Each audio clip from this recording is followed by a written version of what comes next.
Welcome to Marvelous Epic Stories. In the last episode, episode 15, we learnt about Shakuntalam. In this episode, let's learn about the second part of Shakuntalam. If you like this video, don't forget to like and subscribe. Shakuntala, in response to Dushyanta, agreed to the Gandharva marriage and asked for a boon that the son born to them should be crowned as the king. Dushyanta happily granted the boon, married Shakuntala according to the Gandharva custom, and said that he would send ministers to bring her to the city after a short time, and then set off for the capital. Immediately after Dushyanta left, Kanva Maharshi, who arrived at the ashramam, knew the matter through his divine vision and congratulated Shakuntala. He said that she was a good Kshatriya maiden, the king was of a good lineage, and there was no violation of Dharma or righteousness in their marriage. He blessed her, saying that the son to be born to her would be the sole sovereign of the earth extending to the four seas or oceans, a paramount ruler, and would rule the people pleasingly. Shakuntala wished that her heart should always be devoted to Dharma and her son should be long-lived and renowned for a long time. Kanva Maharshi said, "So be it, Tathastu." 3 years later, Shakuntala gave birth to a healthy baby boy. By the time the boy was 6 years old, he used to tame and play with lions and tigers. The ashramam dwellers called him Sarvadamana, or subduer of all. Sarvadamana learned all scriptures, Vedas, and military arts from Kanva Maharshi and became eligible for the administration of the kingdom.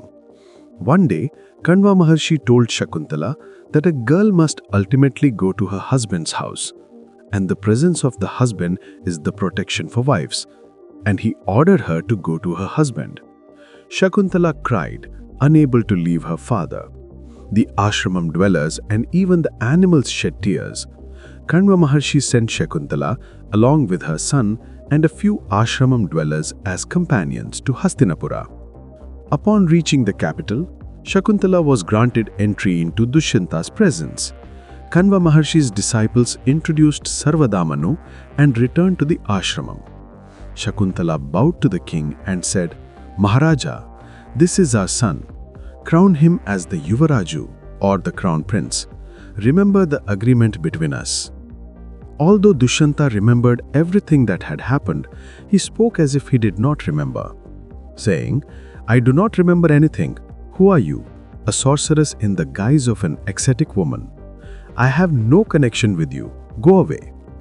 At the king's words, Shakuntala's face became discolored and she was stunned. Her eyes turned red with anger and her lips trembled. Suppressing her anger with her ascetic power, she said to her husband, "Lord, why are you speaking like a fool as if you know nothing, yet pretending not to know? Your own soul is your witness. Do not forget that Narayana resides in your heart. The sun, the moon, the wind, the fire, the earth, the sky, the water, the heart, Yama, the god of death, night, day, dawn, and dusk, and the god of Dharma. All these are witnesses to the actions of man. No deity protects one who deceives his own soul. I am your wife, worthy of respect. If you deny what I ask, your head will burst into 100 pieces. The husband who enters the wife's womb comes out as the son. That is why the wife is called Jaya, she from whom he is reborn. The son is called Putrudu because he saves one from the hell called Putta. One who has obtained a son has conquered the 3 worlds. The wife is the better half of the husband, the foremost among friends. Only the one who has a wife is worthy of family life, happiness, and the 4 aims of life: Dharma, Artha, Kama, and Moksha. The scriptures say that a man is reborn as his own son, so a man should respect the wife who gave birth to his son as a mother. Why are you neglecting your son? I carried him in my womb for 3 years and gave birth to this son, the subduer of sorrow for you." An ethereal voice, or Ashariri Vani, said that this son is capable of performing 100 Ashwamedha Yagas. Even if you abandon me, it is not righteous or dharma to abandon this boy who is your son. Dushyanta, who had heard all of Shakuntala's conversation, said, "O Shakuntala, I do not know that I gave birth to this son through you. Generally, women tell lies. Who will believe your words? Menaka, who was unchaste, abandoned you. Your father Vishwamitra Maharshi also succumbed to desire and abandoned you. You born to such people speak like an unchaste woman. Your words are worthless. I do not know who you are. You can go wherever you wish. Shakuntala replied, O king, you cannot see the great fault in yourself, but you can see the small fault in others. Menaka is the foremost among the Apsaras. My birth is superior to yours.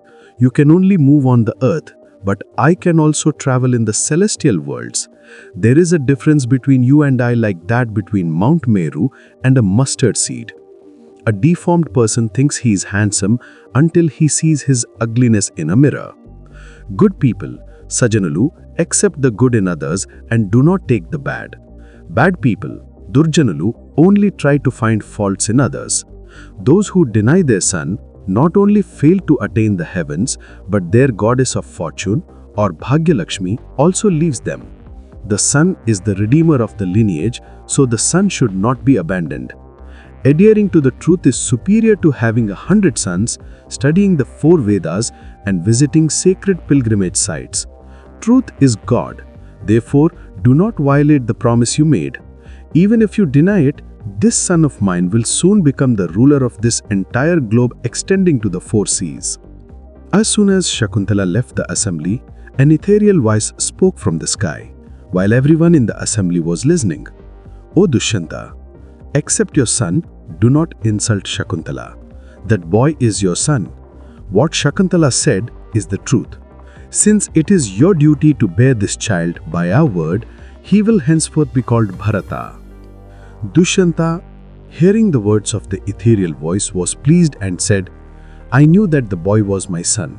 If I had accepted him as my son only on Shakuntala's word, my people would not have believed me, nor would they have respected my son as sacred. Dushyanta embraced Bharata, taking him to his chest, and experienced the joy of a father's embrace. He affectionately said to Shakuntala, Shakuntala, I was thinking whether I should prove our union to be pure. The people would have thought that we united only out of lust and not as husband and wife. My dear, forgive me for the harsh words I spoke. Dushyanta crowned Bharata as the crown prince. Bharata ruled the entire globe as a sole sovereign and became famous with the titles Chakravarti and Sarvadamana, paramount ruler. With Kanva Maharshi as the priest, Bharata performed 100 sacrifices. The lineage formed in the name of that Bharata is the Bharata Vamshamu. In the upcoming episode, we will learn about the history of Yayati. If you like this video, don't forget to like and subscribe.